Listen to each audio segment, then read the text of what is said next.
Welcome to episode 10 of Grown and Opinionated. Hi. You're not going to go for it now. Every week, You always say. you complain. No, I do not. You say, hi, my name is such and such. I complained that 1 week because of the way the name was set. Oh now, my we're not God. sharing the same type name, so.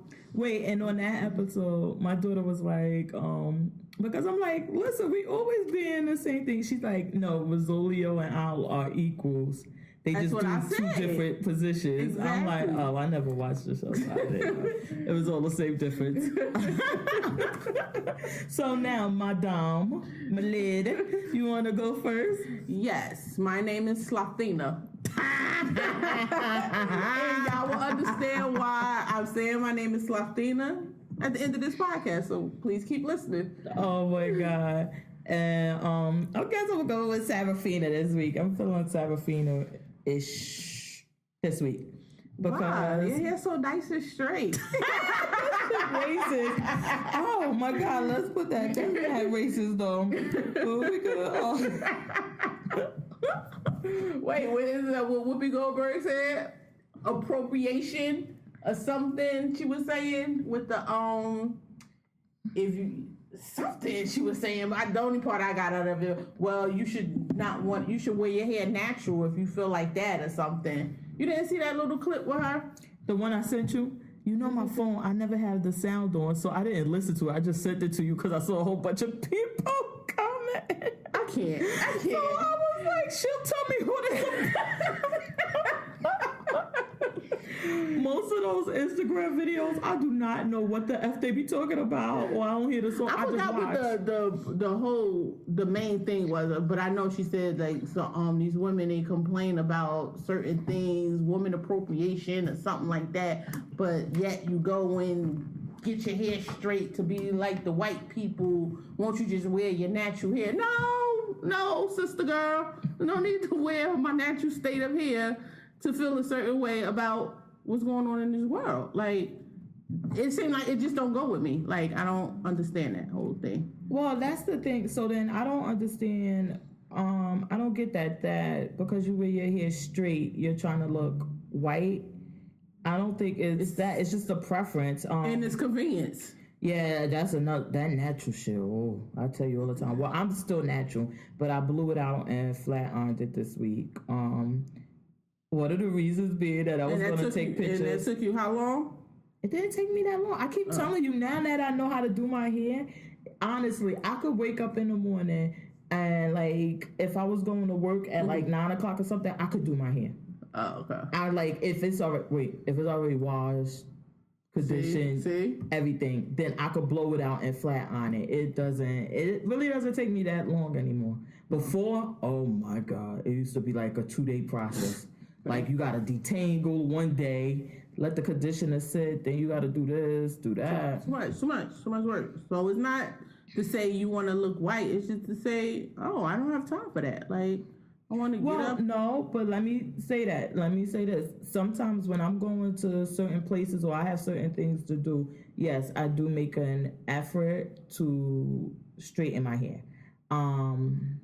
Nowadays, it's really not a big deal. I tell you, every time I straighten my hair to go do something or go somewhere, I go there and damn near every black woman there has natural hair. And I'm the only person with the straight, or maybe one other person.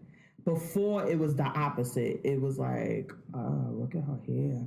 But now it's like, oh, you get relaxer? Like, it's frowned upon. Like, oh, you getting relaxer? Like, yeah. Hello? Yes.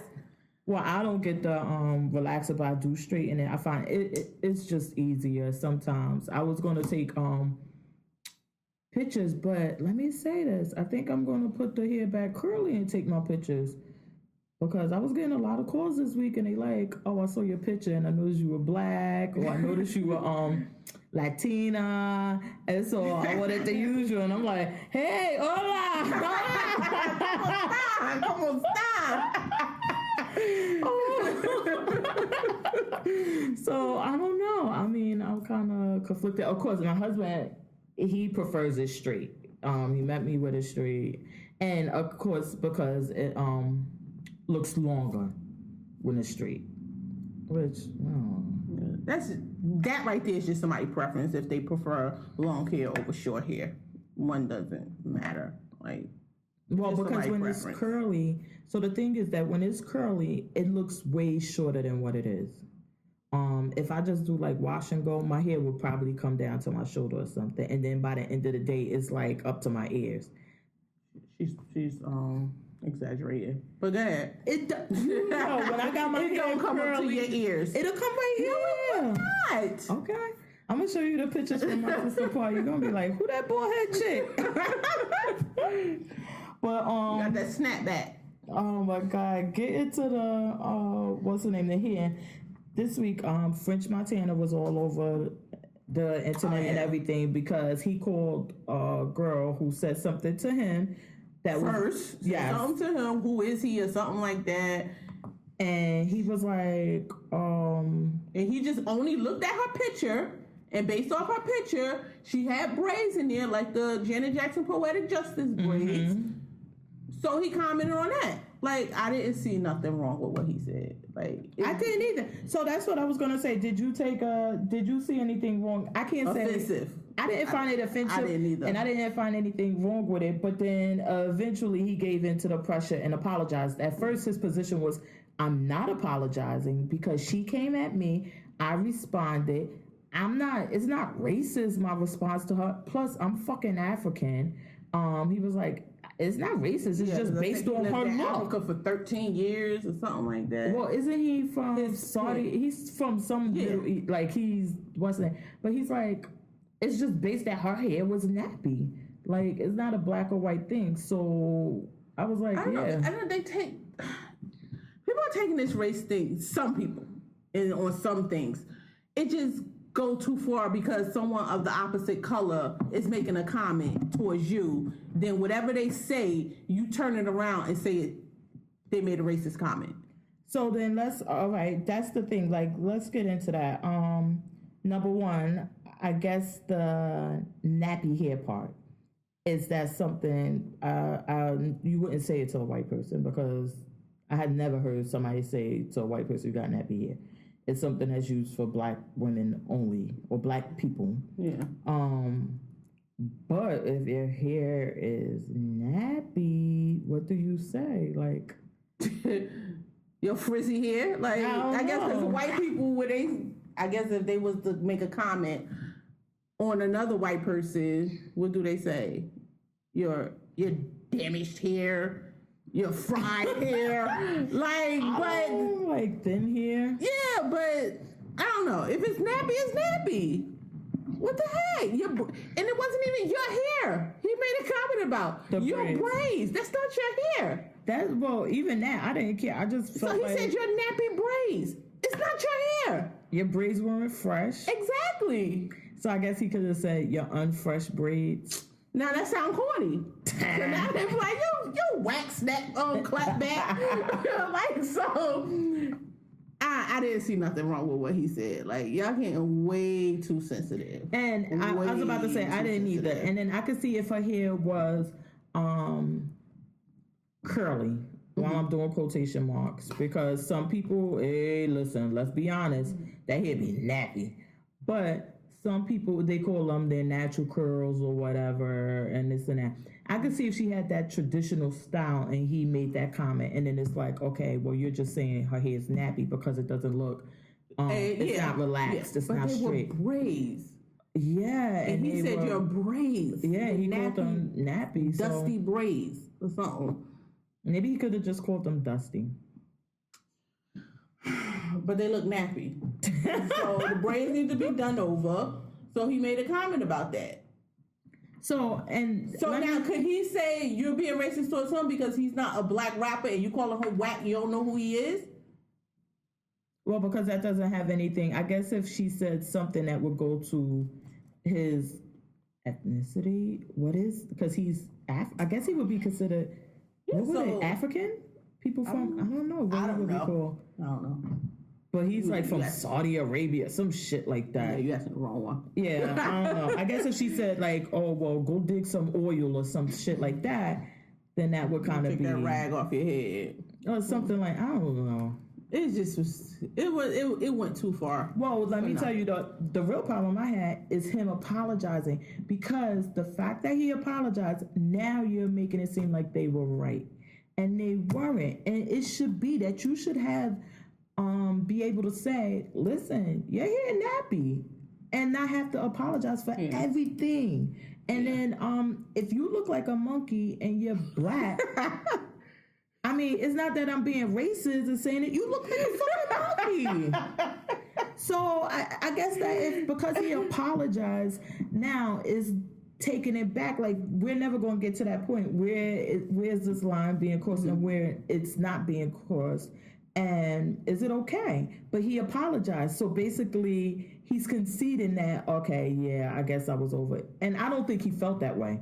Yeah. I really believe that his true feelings, when he called up the radio stations the next day and said those were his true feelings. I think that afterwards, the people got to him and like, listen, just apologize, you know, this and that. And so he puts out this apology, and then so they can move forward. But I wish he would have said, no, I didn't mean this against any black woman. I didn't say it because she's black. I said it because her braids are nappy and dusty. Exactly. You don't like it? Oh, fucking well. I would have liked for him to do that so we could get to this point, because I'm tired. Like you're saying, it's always a race thing, and everything just not about it. And now a lot of shit is about it. Yeah, it's a lot. No, please don't get us wrong. But it's a lot. That's just not about it. Yeah, that's just not one of them. Like, now when the guy said it about remember back in the day, the guy said it about the Rutgers basketball players, the women, when he said, oh, nappy-headed hoes. Now, that was totally racist because you said all of them, and all of them wasn't. So it's just like, you're just labeling them all because they all were black. So now that I took as racist when he said, oh, you're nappy-headed hoes.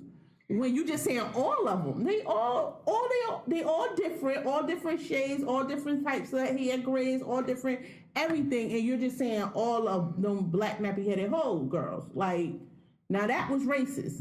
That was something different. It was used differently. See, and I didn't find it to be I mean, what's the fucking wrong with saying nappy-headed? That's just like if you were cracking with somebody, and you know, my skin is really dark. I've been blessed. And you say, you're black ass. Oh, that ain't racist. I have about that because I'm black as shit. Stevie Wonder could see I'm black. This ain't racist. Like, or if you said something, I guess if you would be like, well, somebody made a comment to me before, and they said, Happy Father's Day. And I was really offended. I'm like, why does it? I look like a fucking man or something? Like, why did you say that to me? But basically because they assumed, like, I'm a single mother. Oh, so you just made that assumption because I'm black that I'm a single mother? And I'm young, and I'm like, oh, that's something that's racist. Because if I was a white woman sitting there, would you have said Happy Father's Day to me? Exactly. And there's a lot of single white females out there, single mothers, so please. So that's something that's like, that was racist. Yeah. But if he would have said, hey, nappy-headed hoe, I would have been like, you're not racist, you're just a dick. Like, you're an asshole. Why would you call me a nappy-headed hoe? Because the same reason what you said earlier. Only black women are associated with having nappy hair. So you're just calling me a nappy-headed hoe and saying because I'm black. And my hair's clearly sitting here laid to the side, and you still calling me a nappy-headed hoe. Laid to the gods. We are laid. Like, so... That has to be... Yeah, okay. So now that, I would say, like, with the basketball... That I took as him being a racist. Well, I think because if it was a whole bunch of white girls, what was you going to say to them? I think a lot of them are. And would you call them a hoe? I would call them some hoes. Yeah, they're the biggest ones. You white freak booty hoes. Go find some black basketball players to go fuck them. Dumb hoes. I would say stuff like that, but oh my God, speaking of basketball, playing college basketball, because that was the college basketball team. He said that too, right? Yes. I was watching the documentary. I just watched it. You did? Disgrace? Yes. It was really, really good. Yes, it was. And I'm still confused, though, on the guy that killed him, that said he killed him. So I honestly, and I know, I mean, whatever, just grown and opinionated. We opinionated about every fucking thing. I think that the other guy killed him. Which one? The one who had his cousin. I think him and his cousin were responsible for killing him. The one who cousin was on campus with them, and then right after the Larry Johnson. Were they Johnsons? Because the guy that was talking, the light skinned guy that said when they was interviewing, they said they believe the one that was talking, he was the only one that agreed, I guess, to talk. To be interviewed. Yes. And his cousin. His cousin, because he said he always was with his cousin. He always, so when he got there, he called his cousin, was like, yo, I'm down there. And they came. I'm on campus. Won't you come down here with me or whatever? I think that was Larry Johnson he called. I think that those were the ones Carlton that killed him, though. No, Carlton is the one who confessed to killing him. I was about to say. Yeah, but I think that the other guy, honestly, I think that the other guy killed him. And that... but for what? That's what I was confused at. Like, because maybe I wasn't paying too much attention. Or maybe oh my God, were you playing spades while you was watching this? I wasn't playing spades. I was playing something. I can tell you, it's certain things you can watch and play other games. It's other things you just gotta pay attention. Documentaries are one. Yeah, I think I missed some things because I was confused. Because I was like, I shouldn't be this confused at this end. Because I'm like, did he really kill them? Because they not showing nothing. They not saying nothing. He just confessed, and it's like he told them how he did it, but it wasn't no why. So that's what I'm thinking. I'm thinking that because before what happened is that the guy who was murdered, he went to one of the coaches and to somebody else and said, listen, I'm scared of Larry, if his name was Johnson, and his cousin. They got guns, and if you knew what I knew, you would be scared too. Yeah, because it was one point when they said they went to the coaches and told them that somebody put a gun to their head. And then the coaches said, oh, we never heard that. And the black guy that was being interviewed too, I guess he was a coach or what you call it, he said nothing goes on in this team without the coaches knowing. Well, not even, I mean, even to go a step further, when he wore the wire and recorded him, the coach said, he was like, you think Larry, I don't know, let's just say they named Larry Johnson. I think it was Larry because I thought about the basketball player Larry Johnson. So he was like, you think Larry Johnson, you think he's going to go for that? Like, to agree with us and say what we want to say? He said, of course, remember we heard that thing about the threats. So basically he says that he knew but then about later the threats. On, he said he didn't. And he was saying that. White people, I tell you. Well, then wait. Let's get into it. When he said, let's say that he was selling drugs. He's dead. They'll believe it. We're going to say that he was selling drugs, and that's how he paid for his tuition. Because which they caught him in a Tahoe because he had a brand new Tahoe. They caught him paying the kids' tuition because apparently they were a D3. Were they D3 or D2? Wake Forest. I know they were D1 now. No, it wasn't. I mean, Baylor. Baylor's D1 now. So were they D1 then? I don't know. Because some kids had scholarships, but he didn't for some reason. He didn't have a scholarship to the school, and the coach paid his tuition. He paid two people's tuition because that's what he got in trouble for. And the only thing he got was he couldn't be a coach for 10 years, and now he's a coach again at a Christian college. And they took him right back. But what was good, I mean, a whole bunch of things that were good about that. But one of the things were they had like 3 or 4 coaches from the Big Ten schools. And they said the black coach was the one who wore the wire, the assistant coach. And they said, would you allow him to work on your team or whatever? Because remember, he couldn't find a job coaching anymore in college basketball. And they said, absolutely not. No, don't want him. They was like, because if he was so offended, because the journalist felt like he did the right thing by wearing the wire and ratting on the head coach. And they like, no, if he was so offended by what was going on, he should have stood up and said something at the time. But then to wear a wire and to snitch on your head coach, they were like appalled about it. Maybe the coach might have thought that it was racist. I didn't think it was racist. I thought it was like, we're head coaches and we need to protect our thing and we need to let these other people know this shit ain't gonna be tolerated. So don't come here wearing no fucking recorder thinking you gonna record our stuff.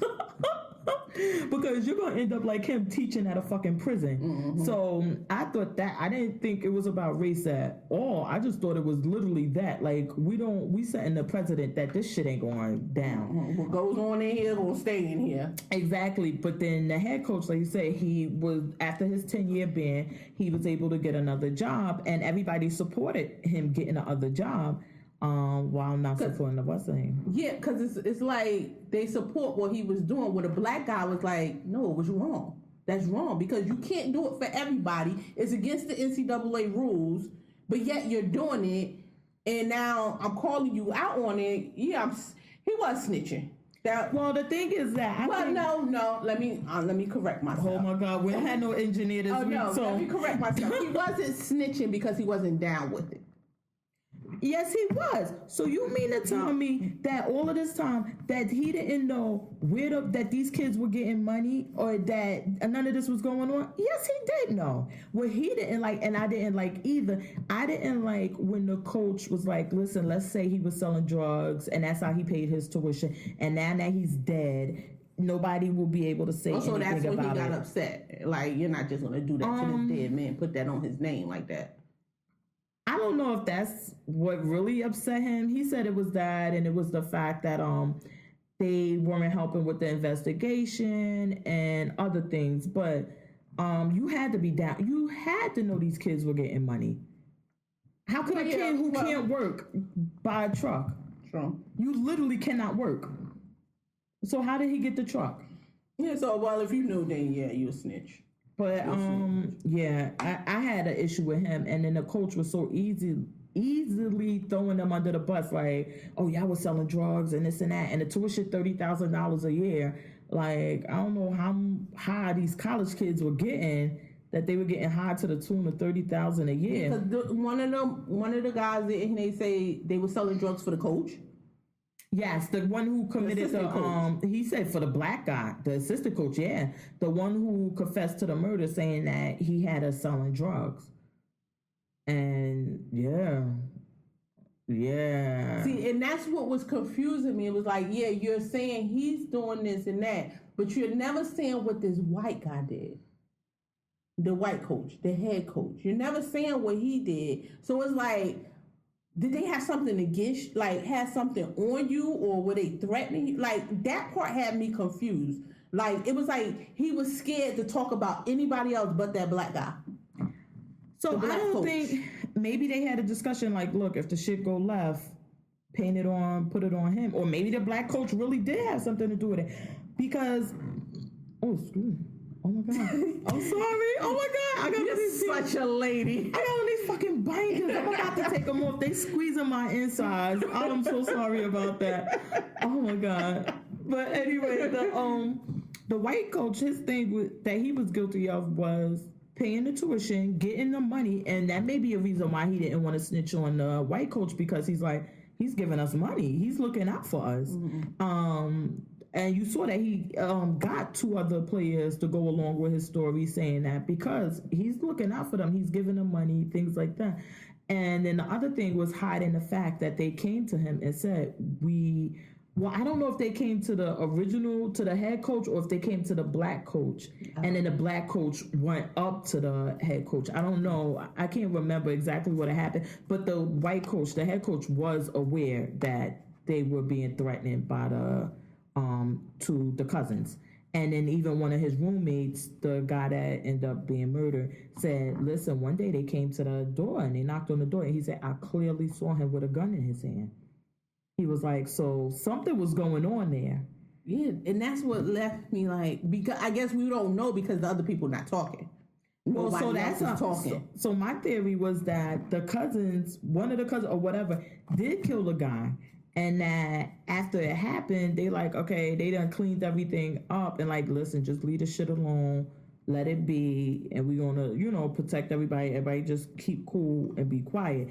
But the other guy just lost it. Even his grandparents and everybody was saying like he would just sit around reciting Bible verses, sweeping the floor all the time, and maybe he couldn't take what he saw and knowing what happened to his friend, and it made him go crazy. And that's why he, was going through I think that's what happened. and that he saw, maybe he was there and actually saw them kill him. I want to know why. Like, why did you have to kill him? Like, it could be over money, could have been over the drugs, it could have been over, I mean, who knows what it was about, but I don't believe the crazy guy killed him at all. I think the cousins killed him. But it was crazy that they caught the head coach, the white guy, talking about the dead guy on camera. And he's like, listen, y'all can't put this in a movie because I settled with his family. He was like, I don't think I'm wrong saying what I said about him, because he was into drugs and he was selling drugs and doing other shit. So maybe he was, but not to the extent where he could pay his tuition. Yeah. And maybe they all turned a blind eye to everything these basketball players were doing. And he's like, he was a druggie. He was into the shit. And he was like, but I ain't feel like fighting with them, so I just paid them some money. It wasn't much. Mind you, he's being recorded and he's saying all of these negative things about them, and then he sits back in the chair and like, okay, you ready? And smiles like, I'm like, I don't know. And then to me, I found him to be, I think that he was racist, because it's like, as long as y'all playing your ball, I don't give a fuck about whatever. I need, because that's all he cared about. Because even when he did a book, before he was able to go back coaching, when he was doing a book or something, and then he was holding those meetings, and who was all in those meetings? They all look like they carry a Confederate flag. Yeah, and they just all in there, oh, we feel so sorry for you. Oh, he was like, and trying to cry. I just want, and also Joe talk about, he was like, the only thing I miss is coaching. It ain't saying I miss the kids, seeing them to the next level, like nothing, helping the kids. I just want to coach. And you imagine, and he was making $6 million a year, so that helps. But oh my God, speaking of people with the cafe, every time I see somebody, like especially a white person, every time I see a white person with a pickup truck. See, you must have the same thoughts because you already laughing, so you know where I'm going. But I so thinking, I'd be like, fucking racist. They could just try to snatch me up and put me in that bed of that truck. I think it all the time, and I'm like, this is, I don't know why, but I do. But okay, so even though this is a Life of a TV Addict, our sister podcast, we highly recommend you watch Disgrace and come up with your own theory on what you think happened to the kid, which this was tragic. I mean, you send your kid off to college and he's at a D1 school. You think he's going to be, he's doing well, whatever, and he ends up murdered. Yeah, and he ends up in a world of drugs, guns, and then murdered. You like, shit, I could have left you in the hood for that. Exactly. Like, what the fuck? It's just scary when you do have to send your kids off and you thinking they're going somewhere for a better. That's what you could just say. People always say, oh, I moved out and like, just say for instance, of course, everybody knows there's a lot of shooting, there's a lot of killing there. And then you see a story, then people up there commenting, I'm so glad I left North. That don't mean wherever you went, it can't happen to you there. Okay. I just hate that. Like, it's not the city, it's the people. It's the certain people. And that could be people in your town, in any town that could happen. Let me tell you, and I was just writing that down because I think I'm going to add them to the who I'm not here for. I so fucking can't stand those people who say that shit. Number one, these motherfuckers, I can't wait till I get my family out of Jersey. I can't wait till I get my family out of motherfucker, you on Section 8 with control or whatever. Like, shut the fuck up. But no problem. Leave. Exactly. Go. Stop. But then, is that making anything better? No. Exactly. What are you really doing? So you left, but the problem is still there. So, but you're still complaining. All they need to do this, then you do something about it. Exactly. You go out there and you do something. And then do y'all your part. Fucking go move to somewhere else. Let me tell you, I always tell people, better the hood you know than the one you don't. Mm-hmm. I'd rather live in a hood where I know everybody, I can watch everybody, than be living somewhere and you don't know who coming there because, like, for example, my Dateline, I love Dateline. One of them, the family was living in Connecticut in like a rich neighborhood, and these two guys broke in their house, raped their daughter, tortured them, beat them, and killed the whole family except the father. Wow. So anything could happen. They tried to kill the father. He just didn't die, or Oh, he got away. Basically, what happened is that they. He's not family. I think they got y'all out of here. And you know what? At one of their sentences, he said that he was like, you were a punk. You left your family there. The only one that fought back was the daughter, and all of this other stuff. God. Because when they Black family or white family? Right, they were in Connecticut, and that when they broke in, it's been a while. They broke into the house, and the father was asleep in the basement or whatever on a couch when they broke in. So they had him first, and they beat him up and did whatever. But he eventually, when he came to, he escaped and left the house. So he escaped while saying, so they in the basement, they started in the basement, they beat him up, they see he unconscious, like probably thinking, oh, he dead, or he gonna be knocked out for a while. Go upstairs, he comes through while they're upstairs, and you just leave your family? And he left them. And then the thing if I was the burglars, I would have called him a punk too. Well, the thing that happened was that I'm not sure if he sued the bank and won against them, because what happened was they took the mother and they told her, come on, we're going to take you to the bank to get money. They had the family captive for like 3 days. It was like over a weekend or something. They had them. It was a while. And they took the mother, one of them took the mother to the bank and made her go inside the bank to withdraw all her money. And she's like, these guys are in my house. They're going to kill my family. I need the money. She is literally telling them that. Tell her that. Yes. And they just pack up the money for her, give her the But they money. call the cops when she leave. No.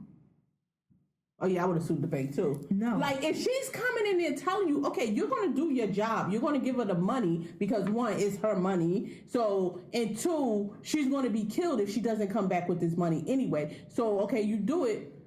But then you send the cops. So the teller didn't report it. They didn't say anything. And they had the video of her going into the bank, getting the money. So then while they were there, now by then the father had escaped out of the house. And because of how big the properties were, I guess he was making his way, rolling handcuffed to the neighbor house, whatever. It was the son and the daughter there, still at the house. How old was the kid? The daughter was like a teenager, maybe 17 or older, and the son was younger. So when they came back, the one that was in the house, the burglar that was in the house, he told the other one, no, maybe it was two daughters then. Okay. A 12-year-old, a younger one, and then an older one who was a teenager, and that's the one that fought back. He said, you're going to have to rape the other one. I raped one.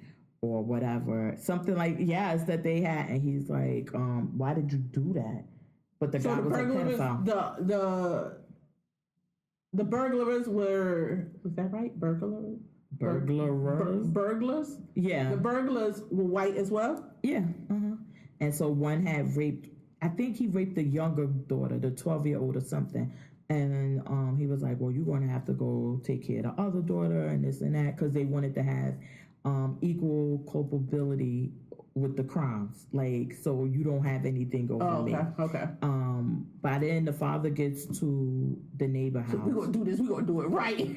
I know. Can you imagine? But the people, and then the rape, she had to be like 12. She was young.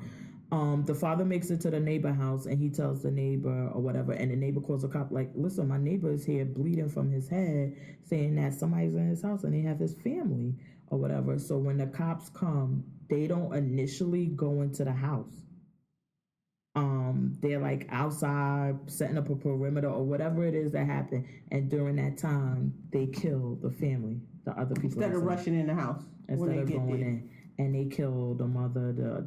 It was two daughters. I don't know if it was a son. I believe it was, but they killed the whole family. They killed all of them while they outside. While the cops were outside. Let's see how we're gonna do this. Let's get up the plan on how we're going to get in here. And I guess it may have been their inexperience because they're in that town, probably don't see any type of action or anything, and not sure, like, well, what's the proper procedure and what's the bum rush, pull up, squad, run up in that house, guns blazing, stop, police. Yes, and they left them there, and then they murdered them, and then they eventually go in, they get the guys, and the guy says that he was like, you're a punk. I can't believe you left your family and didn't fight for them. God. All of this. It was a really bad story, and they were living in a well-off neighborhood. But See, people. Go ahead, go on, get out the hood and go somewhere else. where they could be, but I just can't stand. I don't know. Yeah, I those hate comments. I hate those. And they be like Jersey City. So let's be like, we joke a lot about the Jersey City and the North thing, but it's a joke.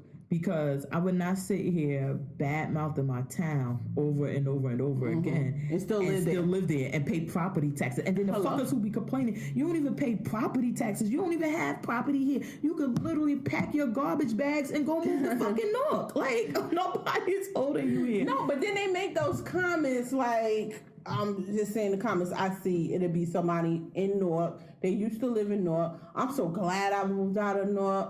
Oh, where you from? I live in East Orange now. So stay in fucking North. Kill me. Okay, so they just gonna hop over a city line and now they right there. Like East Orange is so good. Or they be like, I'm in Orange. Okay, and? Orange worse than fucking East. Like, please. And Irvington. Somebody we used to work with, I said, how is Irvington? Because like I'm from Jersey City. I have never even heard of these fucking towns before. Like I knew Newark and that was it.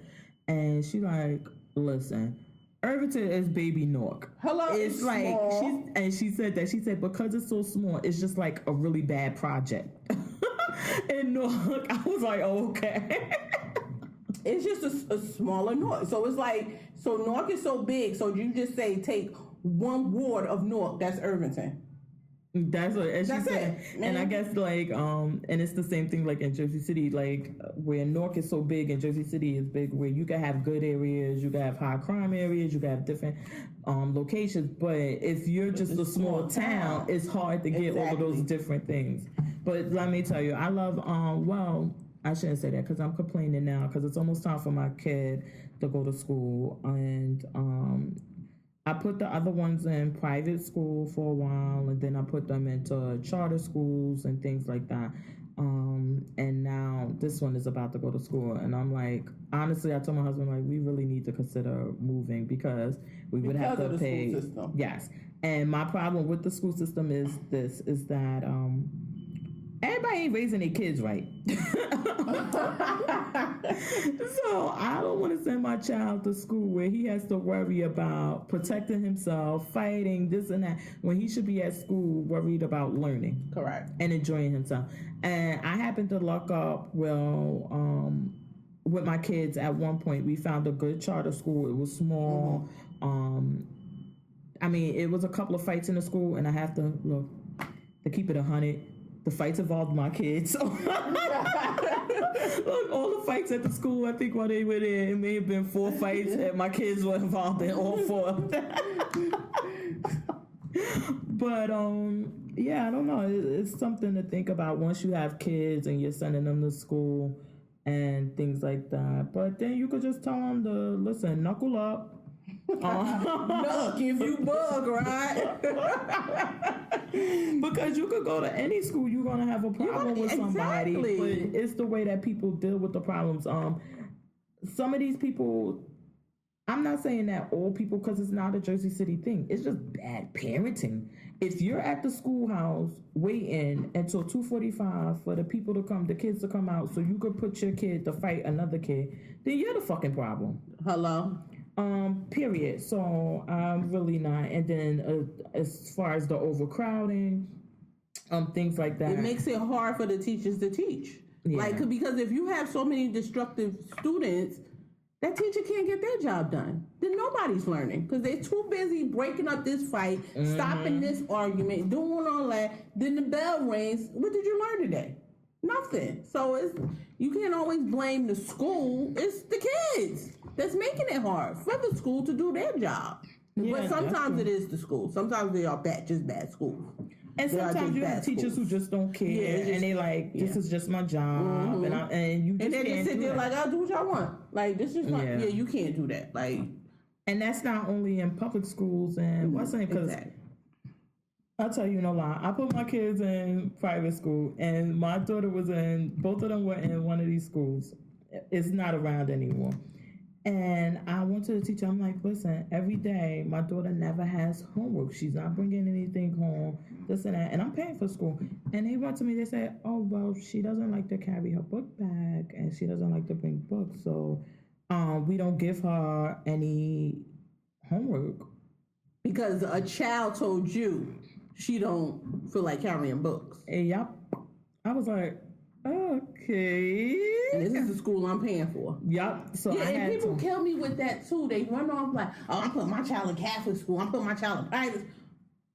Okay, what that mean? They not all. Let me tell you, they're not all good. So I told my husband, I was like, listen, we're gonna take them out because this ain't gonna really look. I can just count my blessings how lucky I've been for as my child's schooling. Like he never been in a public school. He always been in charter school, and it's always been good charter schools. So I really lucked up. Yeah, so I guess it's hit or miss depending on. You just have to take an active role in parenting your child. Which and the one thing that I did that I'm glad I did, I listened to my child. He was in one charter school from kindergarten, and around the second grade or so, he was like, I hate this school. I hate this school. He still was making, I can say even in second grade, he still was making good grades. But he just always say, I hate this school. They don't let us do this. It's just, they so strict. They don't let us do this. And then as he was getting older, he still was saying it. So around the fourth grade, I said, okay, well, there's this charter school. They start at the fifth grade. I will put you there. Best move I ever did for him by listening to him. It's like he became a different person as well. Because if a child hates the school, their grades gonna start falling because they don't want to be there. So it's really, I think it was really wise that you just listen to your kids sometimes too. Yeah. Well, let me say this. Sometimes they just be like, I hate school. I know the engineer gonna kill us, but I gotta listen. We need some air in here, so I'm gonna open the door. So if y'all hear a little hissing, that's just the air conditioner. Y'all gonna have to bear with us. Our engineer, he'll try to do what he can with this. She only want to do that because she's straight. She told y'all she's straight in her hair, so she don't want it to convert back. Oh my God, it's hot as Hades in here. But yeah. Oh wait, we so ghetto. We could have paused the recording and then just. Now y'all gonna listen to all this. Yeah, we sat here and did it on the air. Oh well. This is what happened when we don't have an engineer. This is what happens. Okay, so Craig G, get your ass back here. You want to take vacation and stuff. I know. He think he grown. Going to Vegas. Bring your ass back here. All right. So that do feel better though. I know, girl. Oh my God. I'm gonna cut it down real low. All right. So now, I guess I had a few things I wanted to talk about. I watched Well, I know this is not going to be what you want to talk about, but I still want to talk about this Troy Ave interview on the Breakfast Club. I don't know. I was like, I remember I'm like, am I Troy Ave? I think I'm Troy Ave. Some of the stuff I didn't agree with. I didn't agree with his views on mental illness. What did he say about mental illness? Well, when he was in a rap battle. Hold on, let me back up. While I didn't agree with his views on mental illness, I did agree with his reason for why he said it. Okay. He was in a rap battle with Joey Badass and that whole crew, and one of them killed himself. And he was struggling with mental illness for a while, and he finally committed suicide. Okay. And he made a joke of it during a rap battle. Oh. He was like, listen, it's a rap battle. You talk about nigga moms, you could talk about anything. And that part I did agree with, but then when they tried to tell him, like, listen, but you understand it's not something that a person has control over. He's like, yes, you do. It's just that he's not strong in his mind. And if you had been strong and this and this and that. He's and weak. Yeah, and basically saying, like, yeah, there's no reason for that. And I was like, I really don't agree with that. Yeah, I mean, people suffer from it. You got to be strong. You got to work through it. You got to take medicine. You got to do whatever you have to do. But for him to say it in that manner, I was like, I don't know. I didn't really care for it. But of course, he's young and whatever. But how old is Shreya? I don't know. The way he speaks, I hope he's not 30 yet. I hope he's not 30. We're gonna later on. I'm gonna have to look that up. Let me fucking Google that now, because he better not He be look 30. 35.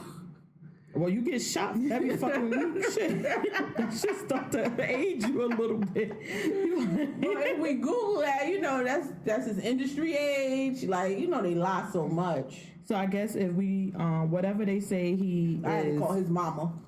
No. Miss Av. Oh, this little Troy. I was going to say what we should do is that whatever he say he is, just add 2 or 3 years. So if he says he's 30, then he's like 32, 33. And why do you have to lie? Like, well, you know why they lie, because they do all of this research and they basically, okay, they say he's 31. I can see him being 31. I really can, because the way he speaks, his views on certain things seem like he's young and dumb. But 31, you should. I don't know. I would think that you I would should have to listen to the full interview. Get it together by the time you're that age. Yeah. I don't know. I'm not going to be thinking the same way I did at 21 at 31. Because one, it should be different people in your lives that come along and make you view things differently. Like, oh yeah, I see. Oh, now I understand. I was young and dumb. I didn't know. Nobody never told me. Mm-hmm. But as you getting older, you should have had some people in your life. You should have worked and have, like, I don't know, been around some older people at that time. By the time you're 31, well, nobody can give you different views. So that's the thing, is that he has some different views about some things. Like, I don't want to be in the hood. That shit ain't cool. I want to get out of it. I wanted to be out of there. Certain things. But then he had young and mature responses to other things.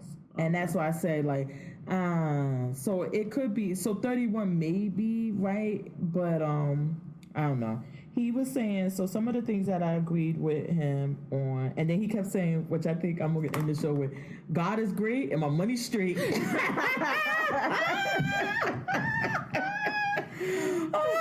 was it my money's straight and God is great? Whatever it was, I was living for it though. But he was speaking about loyalty and about having people around him and putting them on payroll, on salary, like he said. And then we always discuss this, and I think I even discussed it with other people about, like, if you have so much money and so much celebrity and you're able to make so much money, why do you keep people around you and not give them a position and a way for them to make money? So he was like, they were like, well, how much were you paying them? He was like, some people got $500 a week, some people got $1,000 a week. Depending on your position. Depending on how close you were to me. The one guy who got murdered at the Irving Plaza, remember where he was shooting a gun? His brother was on Doggy Diamonds, and he said my brother was with him all the time. And I said, how are you making money with him? How are you eating? What are you getting out of this? And he was like, no, he got me on payroll. So he said, well, how much do you make? He he give me like $1,000 a month. A month? That's not living. Exactly. So then I was like, whoa, Troy Ave, now. Come on now. And I can understand you got a lot of homies around you, but how could you expect a person to do anything with $1,000 a month?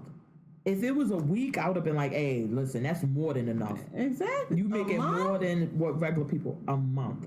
And he was speaking about, like, he said, like, one time Troy Ave left his brother down in Florida, and they had got on a flight, and he was like, well, they put me on a standby flight, but the flight didn't come, or whatever the shit was, that he was like, why do I have to send money for you to get on a flight? Why aren't you on the flight with them? And he like, and basically my brother lost his life messing around with this guy. But then some of the things I agreed with Troy Ave on, and he was like, because he said, and the brother had no problems with it too. Now the brother has issue with him about other things, but he was saying, like, listen, I watched the whole footage of the whole thing. He said after it happened, Troy Ave got us together and was like, look, here's the video. And he was like, well, let me get a copy. He said, I can't do that because my lawyer is saying, you know, and like you said, like everybody knows, he was charged. Was he charged with attempted murder or something? Who? Troy Ave. Remember he was locked up when he got shot up? Yes. Then he's suing Irving Plaza. So there's certain legal things that you don't want out there, and you don't want people to get their own perception about before you're able to put your case forward. So he said, listen, I talked to my attorneys. They saying, no, I can't put it out on the internet. I can't give it to anybody, but I wanted you to see it. And the brother said, listen, I looked at the video. He said it was other people there that were there with them that literally stepped over my brother's body and left. He said, so I have no problem with him regarding that situation because, yes, he was there. He was busting back. Like, he was doing, you know what I'm saying? But but it was his beef, though. It was, it started over him. So basically, he was trying to blame Troy Ave for his brother being killed because you got my brother here with you, and then he gets shot over your beef. I don't know, because it was kind of confusing if he was, because he did said, like, I'm telling you, if I ever see Taxstone, he was like, I'm going to end up in jail again. He was like, if I ever see him again. Who was saying this? The brother. The brother, because it's clear now, we all know. And like they said, he was like, the cops say they have the gun, and the gun that killed my brother, Taxstone DNA is on it. That's why he's in jail now.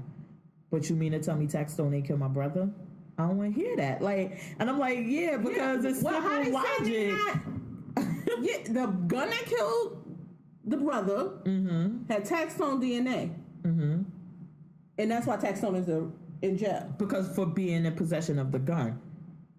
So who supposedly killed the brother? That's what they're in court for now, to find out who killed him. And that's what he's saying. He like, I don't want to hear that. Taxstone killed my brother, because I guess the thing is like, did somebody else have Taxstone's gun or whatever, or who shot the gun, or they find out when they take the bullets off the guy, right? The ballistics.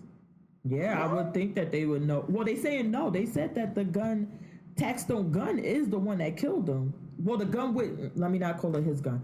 The gun with Taxstone's DNA on it is the gun that killed him.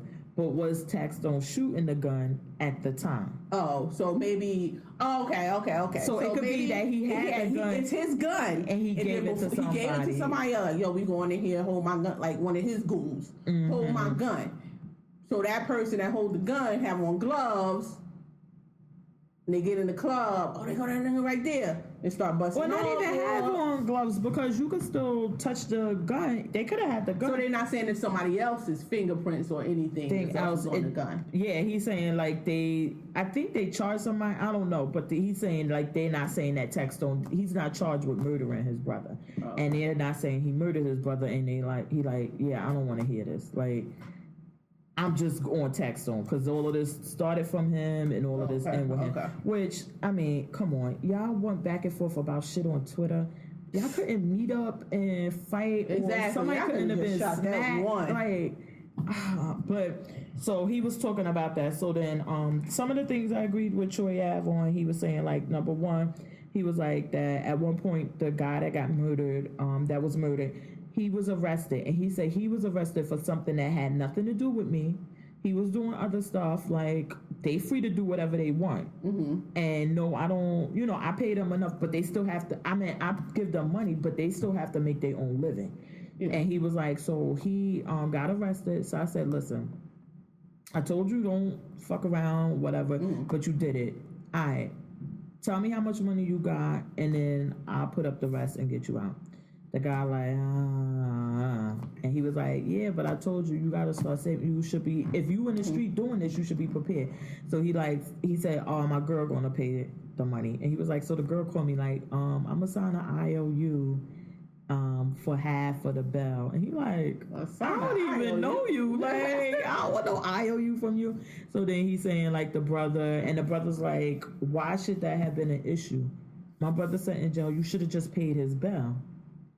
But your brother should also be responsible for his own life.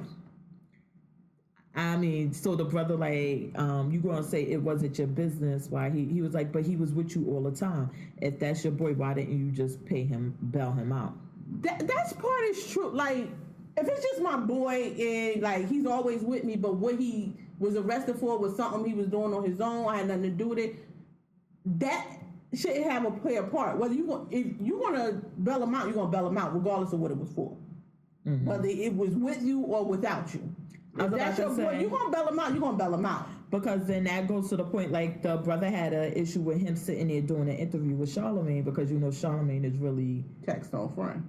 Yeah, whatever, but he really supports Taxstone. He even said, like, I put up money for his bail, but the first time he was able to get bailed out, but then the second time, once the DNA came back, they were like, no, you gotta stay. Okay. So, like, even if Charlamagne is willing to put up his bail money for this man that possibly murdered another man, which has nothing to do with Uncommon Sense, radio, podcast, anything, and you're sitting here saying, like, Yeah. I don't know, even if I felt that way, I wouldn't have said that at that moment. Yeah. Like, Yeah. Now that would have been the way he said the conversation. Yes, I probably would have had that conversation with my friend. Like, well, what you got?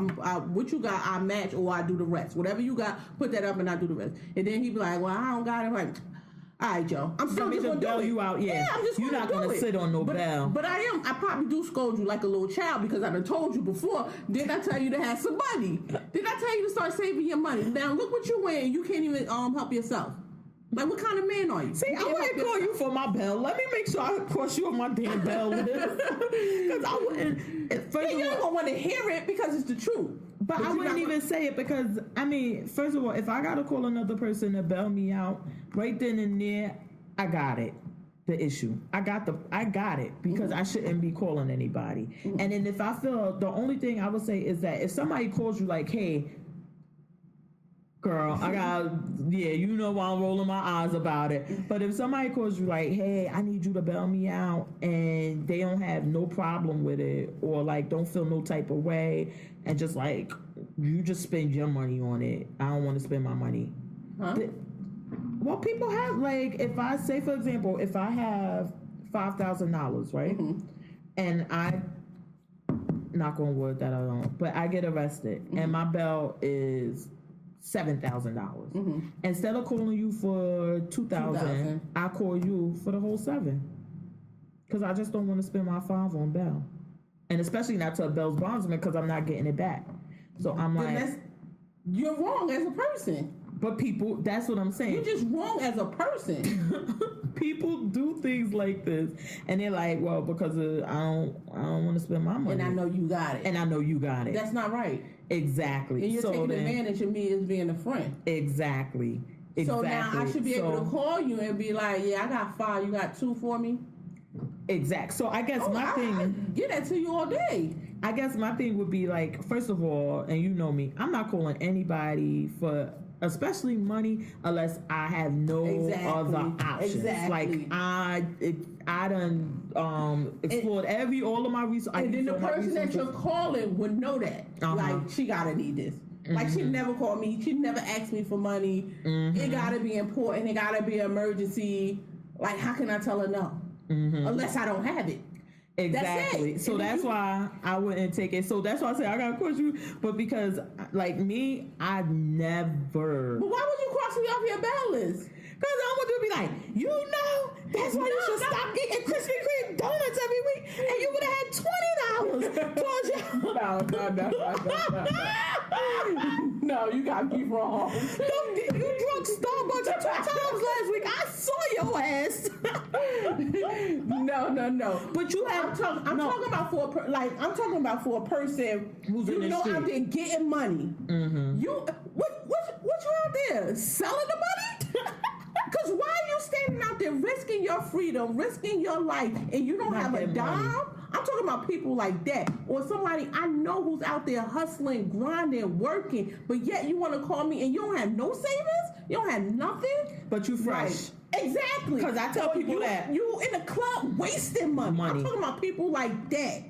So I'm like, I would have a problem. Yes, because I would have a problem. I'm sitting here eating tuna sandwiches every day for lunch, so I can have some money, and then you just blow it, and then you come to me like, bail me out now.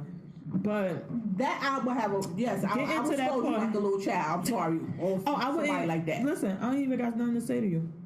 You're right. Not giving you. You're not getting none of my money. I never. So I always make it a point because like people will come to me and they want to borrow money and they like, oh, I need it for. I'm like, say no more. I don't care what you need this money for. I don't. Take the money. You want to borrow. Make sure you say, you want to borrow this money? Here you go. Exactly. Take it, smoke it, drink it, give it to your baby daddy. I don't care what you do. Just have my money back. Exactly. Period. I don't need no sob stories. Exactly. Nothing. I tell if somebody asks to borrow money, like, cause I don't need to know all that. None of my business. I don't need to know why you're coming to me because you need it. Mm-hmm. And I'm fortunate enough to have to give to you. So you're gonna say, "Oh, I give it to you in 3 months." Just make sure you remember that. Keep that mental note. Exactly. You said 3 months. Okay, so don't. When 3 months come, I shouldn't have to go looking for you or nothing because me, I'm not type. You could never ask me for nothing if you ever do that to me. Mm-hmm. You can't ask me. So you waste this friendship and me helping you out over $300. I see it all the time. Well, I want somebody for $40. She can't $40. She can't call me. She don't call me nothing. Can't ask me for $40. You owe me, and I never asked you for it back. Let me tell you, that's the best $40 you ever spent in your life. Hello, the best, because had you not did that with 40, it would have been 400. It would have been 4,000. It would have been something big where you would have suffered a loss, and all it took was 40. You should be like, thank you, God. Thank you. Dodge that bullet. I never $40. I make a habit. I never loan more money than I have to lose. Exactly. And then I'm not loaning you something that I know it's gonna hurt me if I don't get it back.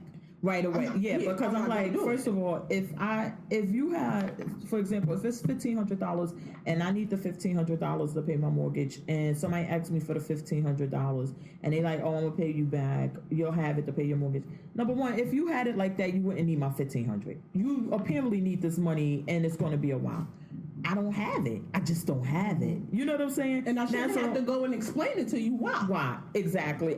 But it would be another. Now, let me be straight with that. Sometimes people have emergencies, and yes, I will be at the pawn shop. Like, God forbid, if one of the parents or your husband or somebody was arrested and you needed money, we be down at the pawn shop with the Fitbits, the cell phone, the computer. Like, listen, it is what it is. Like, when we get it back, we get it back. We don't get it back, so the fuck what?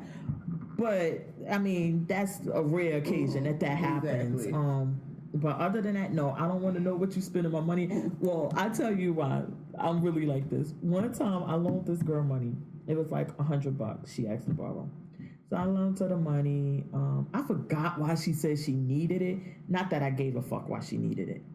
But so I'm waiting for her to pay me back my money. And then she bought some dude she was messing with, a pair of Timbs. I was like, the fuck? So your 100 right there. Exactly. That's just how I felt. The way your face looked. I was like, so she's saying, yeah, I had to go get him some Timbs and this and that. And she had to? I'm like this. You had to pay me my money. I was like, no, the fuck, she didn't. In your face. Yeah, I was looking, and so then I said, I was like, yeah. Then I was like, so then after we, left break, we went somewhere. I was like, can you make sure you bring the $100 for me? I'm gonna have it when I get paid. Yeah, bitch, because like, I should have had it before he had them Timbs. I was like, but you know why? That's when I said, you know what? I don't care why people ask to borrow my money, and I'm gonna make a point of never asking them, because I assumed that she needed it for her kids, and I'm sure she said something like that. I assume so. I'm like, here, girl, it's $100. It ain't a big thing. It wasn't a big thing, really. But then the fact you fucking spending my money on some nigga tricking. Fuck that. I need my money back. Yeah. I was like, so I said, you know what? And I didn't feel no way until she told me that story. She had owed me the money. It was like over a month now. Fucking $100 she could have begged on the street for. But I didn't feel any way. Then the minute she said that, I was like, this bitch. So I said, I never want to know what people need my money for. I just don't want to know. Just take it. Do you? And just have it. And I hate to ask. for my money. I shouldn't have to ask for. You know you borrowed it. You know you owe me. I should not have to ask you for my money back. My money. Well, wait, you ever watch, I know you don't, but People's Court, those type of shows, you have to watch. I do watch People Court sometimes. Oh, because they will say, one of their defenses to why they didn't pay back the money, because she started harassing me, asking me for the money every day. It's my money. The fact that she had to ask you for the money means you weren't paying. But they be dead serious. Like, these are the way these people live. Like, you were hard up for. I love when somebody say, like, You was hard up when you asked me. oh, I don't get offended, because before I used to feel like that. They be like, dang, like, you really need that money? And before I used to be like, oh man, nah. Like, I don't want to feel like I'm hard. So, No, but now, as a grown woman, money. look, as a grown and opinionated woman, I be like, yes, I'm very hard up. Hard up. Can you throw up in some food stamps when you give me my money back? Like, as interest, like, I am hard up. I had told my husband, some guy tried to do that shit to him. I'm like, oh, no. Tell him we need money. We need it badly. Don't fucking sit here and let nobody fuck with your ego to get out of paying you. Exactly. Hell no. But before, when I was younger, I used to feel away like, oh, I want to seem like I'm hard up. And then they going to think, now? Oh, yeah, I'm hard up. I'm calling you. I'm texting you. Yeah, that's one thing about me. I don't care what you think about me.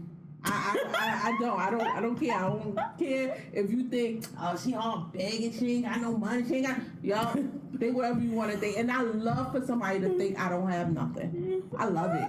Think it, go. Yeah, I don't have nothing. What I'm you a think bum. about I don't it? do not. Yeah, I don't have it.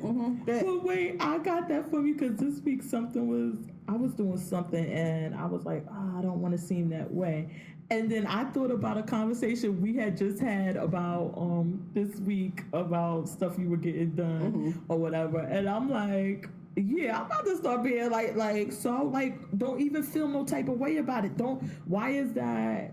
Why are you getting emotional about it or feeling the type of way? And then that's getting you off your game and getting you distracted from what you need because you're like, oh, I don't want to look this way or this. Fuck that. You could call me whatever you want. Exactly. You could say whatever you like, as long as you doing right by me. And I don't feel, because if not, people will fucking run over you. Exactly. No. So I don't know how we got to an hour. Wait, guys. I have to share this. I have to. Because we, an hour in? Yeah. We're an hour in. We get here. She's like, you have anything to talk about? I was like, I don't know. I saw this girl post. Maybe we can talk about that. She was like, I don't think we got two things. She was like, come on now. We got to have something to talk about. What the heck are we going to talk about? So we spent like 20, 30 minutes doing research. 20, 30 minutes. She's like, oh, we got to get on Boss Up or something. Spent 20, 30 minutes doing that. We get up here. We still did not talk about anything that we said we was going to talk about. And this is why she looks at me every week like, yo, I gotta talk about. And in my head, I don't say it to her, but I'm gonna say it now. Because we're gonna sit and talk about BS and it's gonna turn into something. So no, I never come here prepared. I don't. And that's literally how this goes. I cannot believe that we literally got an hour. And wait, the shit we talked about was not on the list. I'm like, so we wasted 20 minutes preparing. Like, oh my God. Oh man. But well, listen, I made this damn list, so we're gonna take one topic from this list. We did do one. You wanted to talk about tax stones, so that was one. Oh, Troy Ave. Okay. Troy Ave. Troy Ave. But I didn't even get to the parts that I wanted. But it's good. We got something. So then one of our topics were about speaking a different language in the workplace. Okay. I'm going to talk about, because it's fresh on my mind. I don't know if she want me to know, but a friend, a really, really, really close friend that like lives in my house.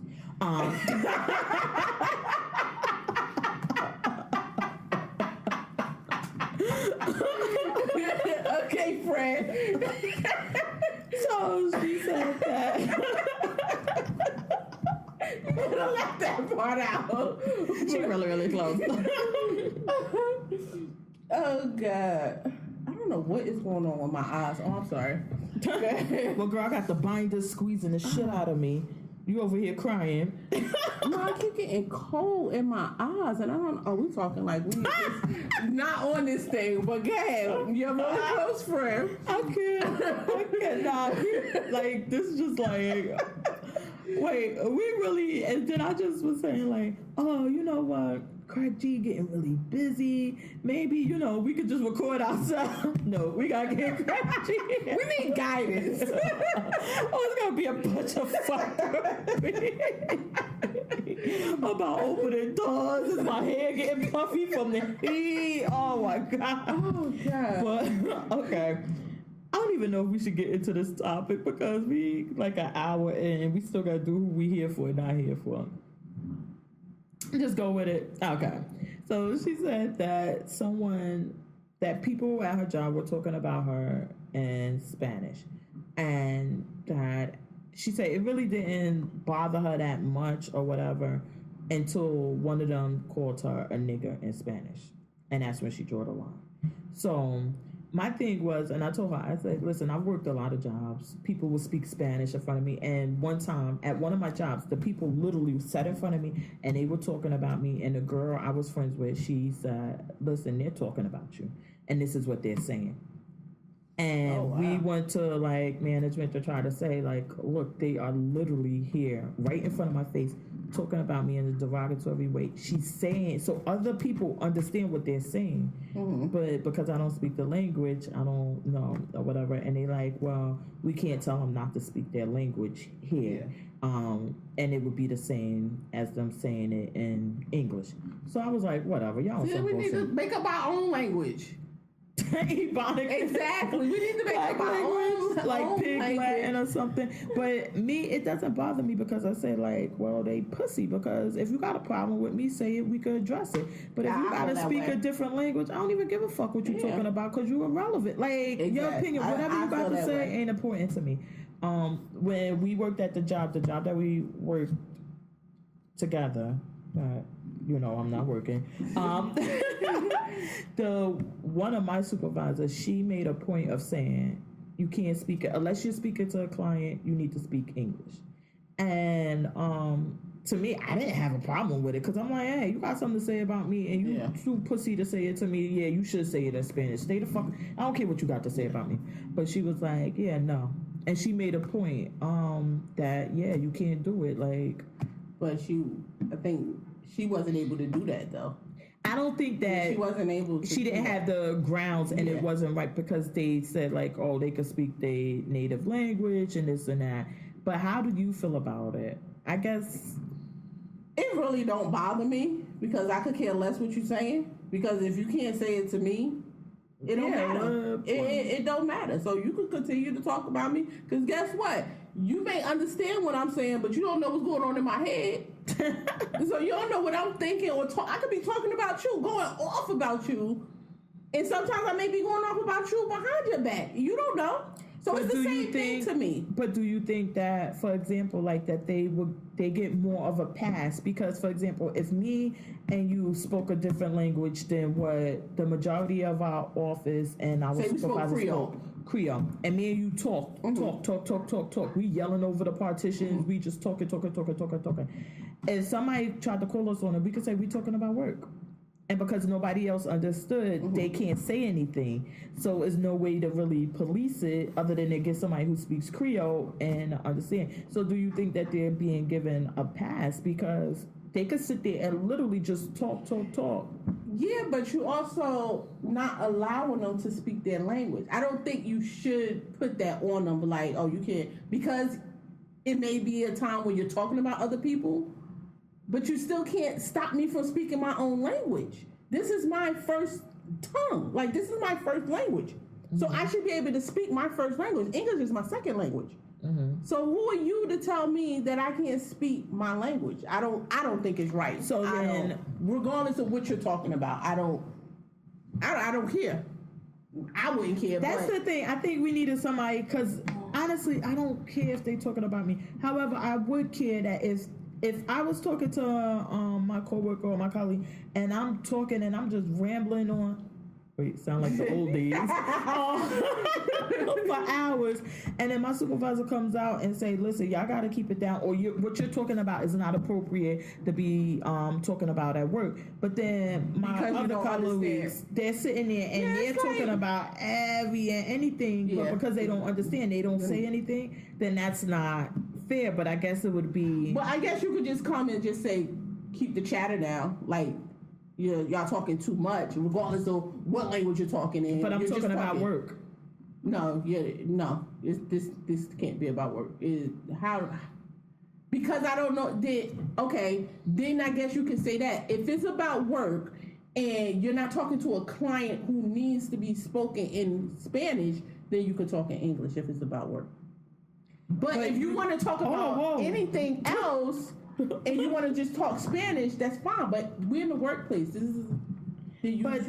So basically that's what she tried to do is say, listen, unless you're speaking to a client or whatever, or you're speaking about, because then you don't need to speak. If y'all want to talk to each other about stuff, that shit should be on your break time anyway and on your lunchtime. So when you're sitting here on the floor, what could you possibly be talking about in that language to each other? Yeah, it's not about work.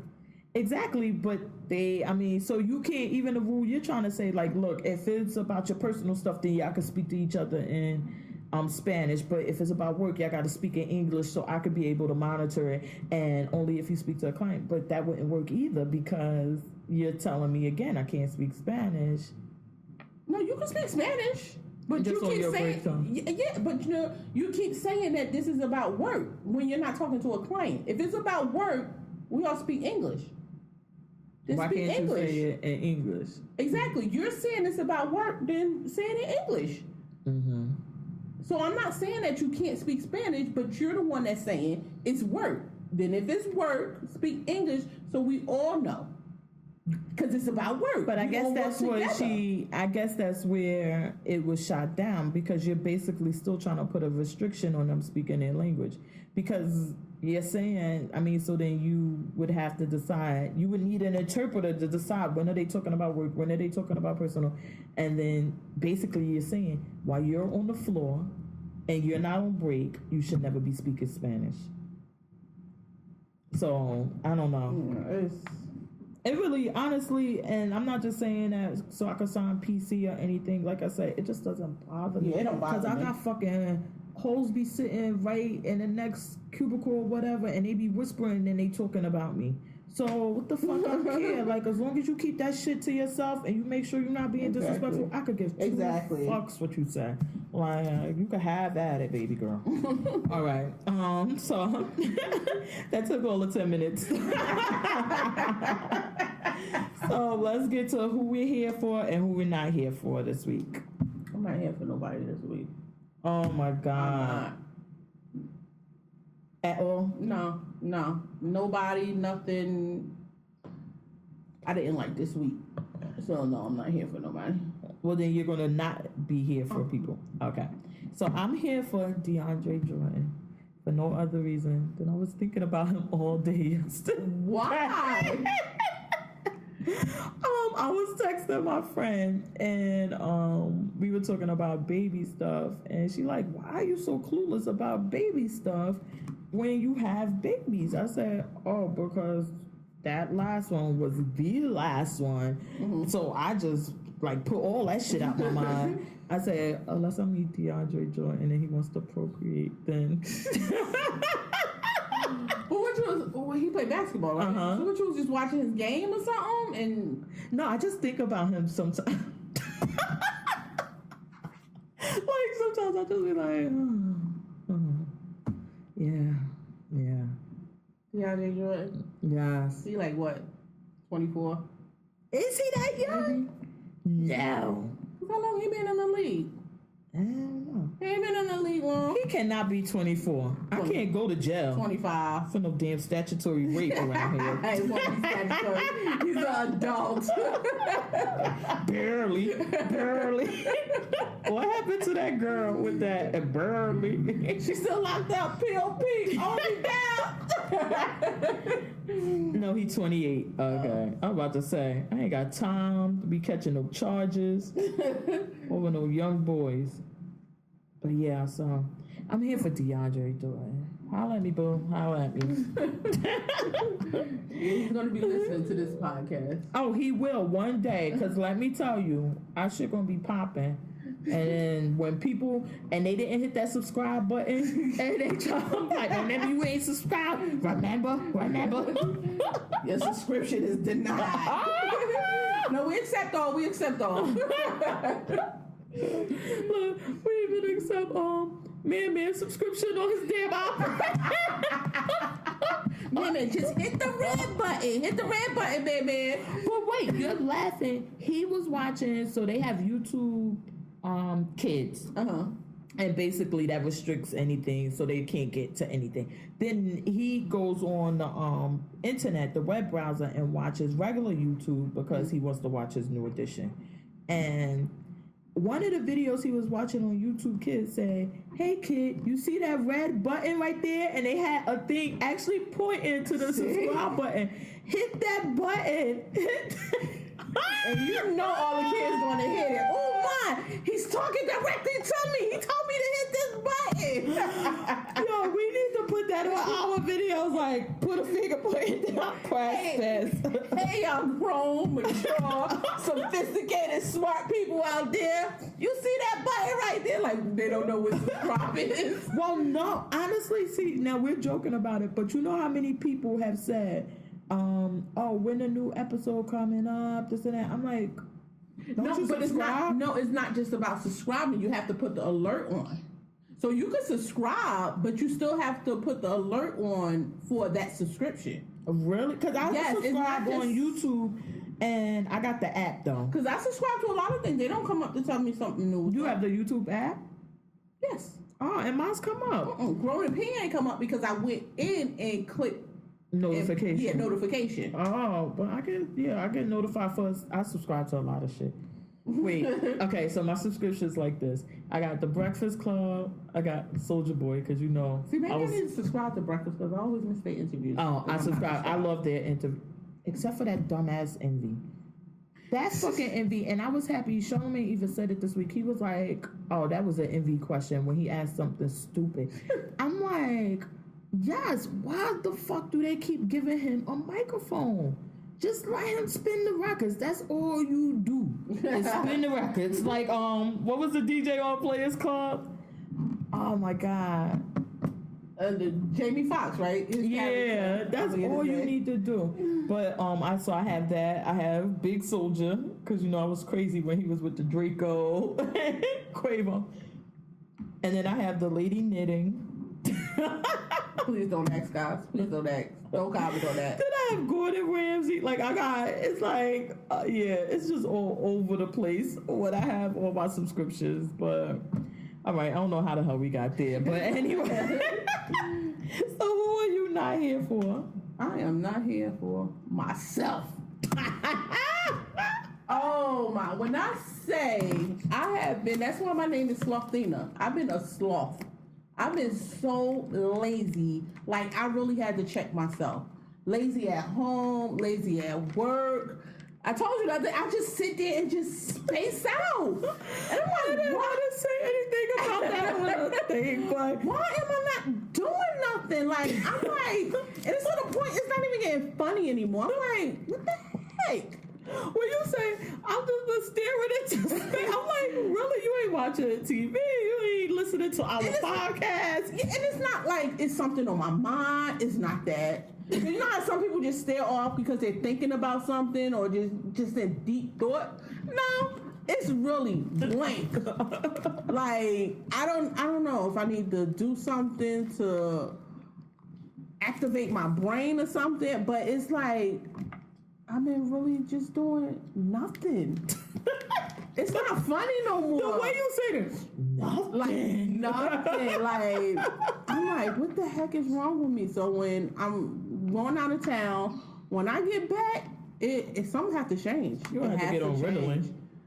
I'm not getting on no drugs. No drugs for me. Get on Ritalin, the ADD medicine. So something has to change. Like, I don't like this. It's like, how could somebody just be there? My brain is like blank. It's like I have no thoughts, no nothing. Like, It's nothing. It's nothing here. It's like I'm a shell. If you were into Eckhart Tolle, that's a good space to be in. Where you just nothing and you're clear, you're free. Yeah, it's nothing. It's like I can't. it's like so I'm not here for myself. Like I don't know what's going on with me. I don't know. I don't know if it's the weight gain. Maybe it's the weight gain. It's something. But oh my God, we gotta do like before my birthday. So it's you only got 1 week. And something's gonna change. I'm telling you. Damn, I gotta remember. Don't be clapping back. Ain't no engineer here. I don't want no problems, though. We ain't got no metal detectors in this building. I don't want no problems. We ain't got no air. We have the air. It ain't coming. They cooking Oh my God. Oh my God. So who are you not here for? I'm not here for. Well, it was a comment I heard, and last night I was on Instagram, and maybe we should have plugged him. The Peanut Bells bond. So I was on his thing and he was talking about this comment, but I had just heard somebody else said this comment to me. White ice is colder than black ice. But when the guy said it to me, I was just confused. I'm like, the fuck is he talking? He dumb. Like, what white ice the fuck does that mean? Than black ice. So I just was like, man, I don't know what the fuck that means. Whatever. So I just brushed it off. Like, I ain't even say anything or do anything because I ain't know. Just ain't know. So he had on Instagram, he posted it up and he said, you know, y'all got to stop believing in this stuff and this and that. And so basically what it means is that white ice, like white people, whatever service they're providing, if a black person is providing the same, the white ice is colder. So go with the white person. Oh. Yeah, see, I know. We got been having, I wouldn't have thought that deep. Well, girl, shit, I kind of think I was on my P's and Q's, and when the guy said it to me, I was like, and then I was like, well, then I was like, maybe I ain't think nothing of it, because I think my ice just as fucking cold, so I'm like, hey, the fuck, I don't have no, like, I do have a problem, but there are people who believe this, that white is better, and white is right. Exactly. I don't feel that way. I don't always feel like black is better. I mean, it's just better service, whatever it is. Exactly. It doesn't have a color thing. Exactly. That shouldn't have a color. It's who's going to provide you with the best service. If you were recommended to this company by somebody, maybe they just came with a higher reputation. So I went with that person. The only issue I have with that is this. If you're choosing a person, well, I guess I can't say that because a lot of times I will choose a person. If it's a white person and a black person and they're providing the same service, I may go with black. I may. Depending on what the service is, what it is, because I want to support. I mean, no offense. And especially if it's something personal to me. For example, when I selected my therapist, I selected a black woman because I feel like you're going to be able to relate to me. You're a black woman, you would understand. But I mean, it's just different things that you would try to choose based on that. Yeah, I'm choosing black. If I have two things lined up and I don't know nothing about neither one of them, and all I can see is their face, I'm going with black. I'm betting on black. I'm putting all my money on black because guess what? It's going to be my first experience. Either it's going to continue to be or it could be my last. But I'm going to give them that shot first. I was about to say, I'm giving them that chance first. The problem is that, and I know it's going to come across as reverse racism, but it's really not. It's just that we're not being afforded the same opportunities, and especially in certain fields, and especially when we have our own people betting against who won't even give us the opportunity. My thing is that if you have two people, it's one thing that if you're saying, listen, this person's more experienced and this is the reason why I'm choosing them, then that's fine. But if you're literally, like, for example, and I know other people will deny it, but when it comes down to professional services, lawyers, accountants, things like that, people will literally say, I look for a Jewish person.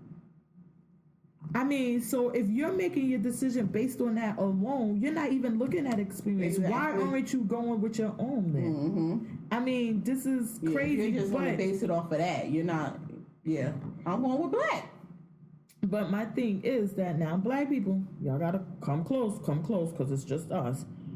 We gotta make sure we living up to these standards, though. Mm-hmm. So I like, for example, where I had something done, but I had somebody come or whatever, and the guy was like, "Oh, sister, come on, cut me a break." And I'm like, if I was white, would you ask me to cut you a break?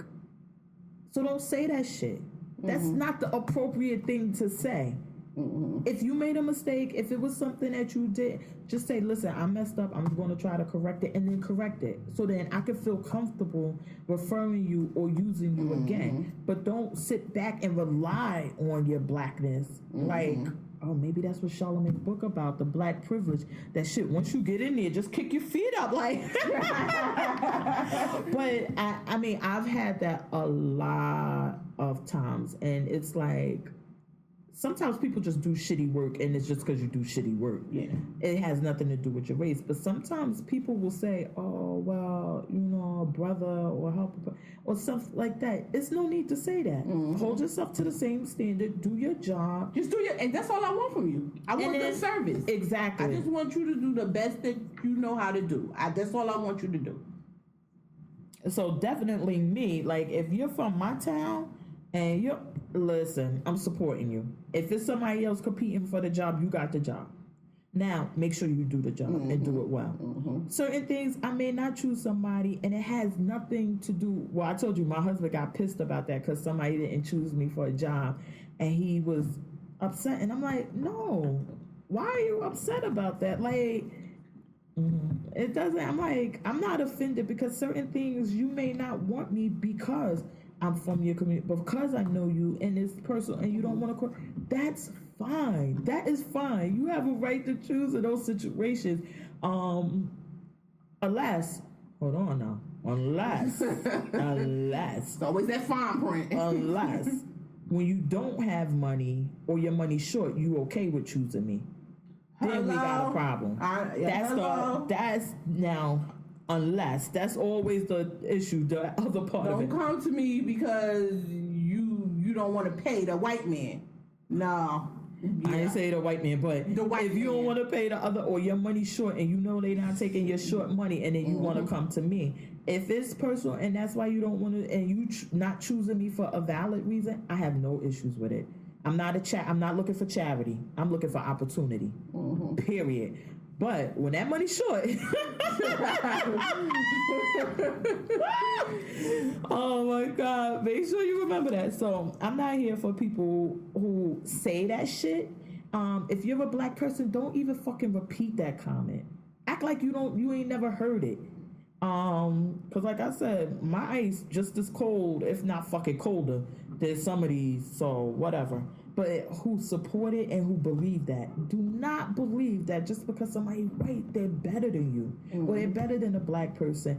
Or don't. Or everything. That's why I hate, and you know, it's a big pet peeve of mine when people say, oh, I live where the white people live. Or I shop where the white people. I hate those sayings. Because while it may, in some circumstances, it may be true. I'm like, sometimes I go to a different supermarket because in that town, they just take better care of their store. But I'm just saying, like, it's not that I'm saying I'll shop with the white people. It's just that town store is better. But it has nothing to do with the race, or even to go back and brag, like to feel like you're better than me because I shop with the white people. No.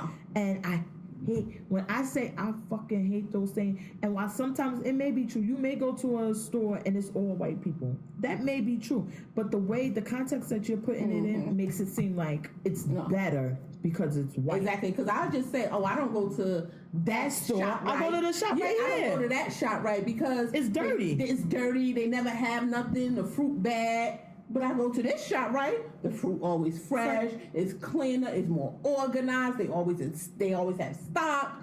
That's why I go there. But that's what I'm saying. So what's wrong with saying that? But and you know, I'm sure you know people. Entertainment out of the ghetto. This is like, oh no, you like my husband. When it's the first of the month, because you know, we will fucking eat Domino's pizza every day until at least the 10th. if I have to go food shopping, my husband be like, "Nah, give me I'm going. He be like, give me the BJ's going. He like, I might see a fight. I might catch somebody selling stamps. I'll be like, yo, I can't with you. He lives for it. No, if I gotta go to the store, I'm gonna go. But I wouldn't. I don't like going when it's the first of the month because it gets too much. One, it's just overcrowded. Mm-hmm. They all want to come at the same. Like, dog, you get $600. This where we go racing. Here we go. This where we go. Yeah, you get $600 in food stamps. You do not have to spend it in one day. You don't. $600 should last you. You could go shopping every 2 weeks with that and be okay. Because you buy all that food, and guess what? Those kids see it, their eyes are bigger than their stomach. They'll just eat it. Now you just wasted that money. Oh, wow, because you didn't work for it? Come on.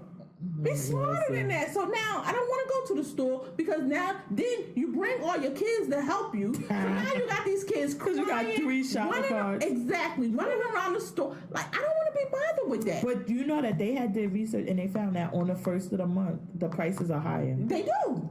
And because of that, exactly. And it's because of that reason. Because they know. Yeah, they don't look at no sales. They don't look at none of that. They just throw it in the cart, getting they fabulous on. No. Let me tell you, if I had some food stamps, I would be clipping my coupons, doing whatever, because I need to give me some scrimps and crab legs. I got time to be last the whole month. You hear me? Not just. Oh, I got $600. I don't need $600. Let me sell 2 of them. I'm just gonna go shopping before. Then come the 16th, your kids up there crying because you don't have no money. Mom, ain't no bread, ain't no milk. Like, come on. So you used to work. I don't know how we got here, but do they give them any advice on how to spend the food stamp or how to grocery shop or things like that when they give them? That I don't know because where you get the card from, they do get a class on how to use the card. But in that class, I don't know if they tell them, how to properly shop. Look for stuff. Yeah, that I don't know. How to stretch them. Yeah, I know. Your ex-mayor, the celebrity Cory Booker, that at one point because people were making a big thing about, like, listen, a person could not live on what they get in food stamps, and not for a family. It was more so of the single person where they get, what is it, 160 or 150. Yeah. So he took the challenge and went shopping with the 150 a month and was showing like how you could spend the money and that you would be able to eat and what you. Now he didn't have scrimp, which was my problem with it, or crab leg.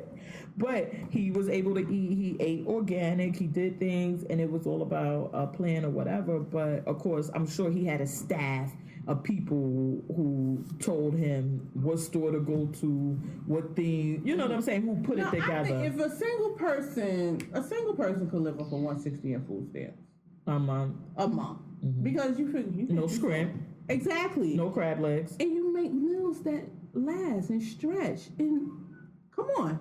Gotta get creative here. Like, this is all you have. Now, guess what? If you don't want to live like that, guess what you can do?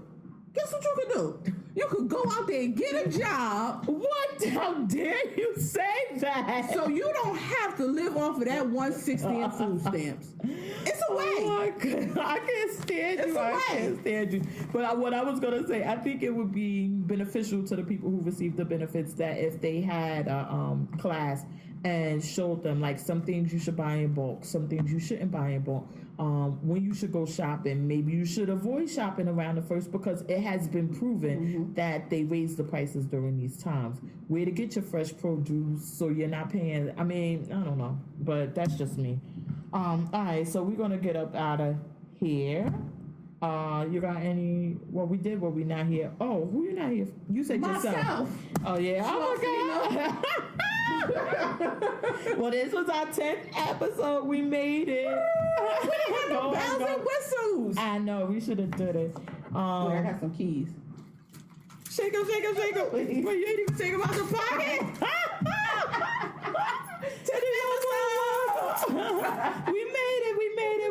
We made it.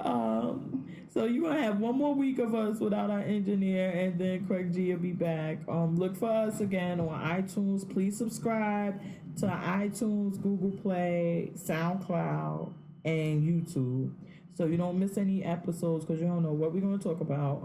Follow us on Instagram, grown_and_opinionated, and we'll see you next week. Grown and opinionated out.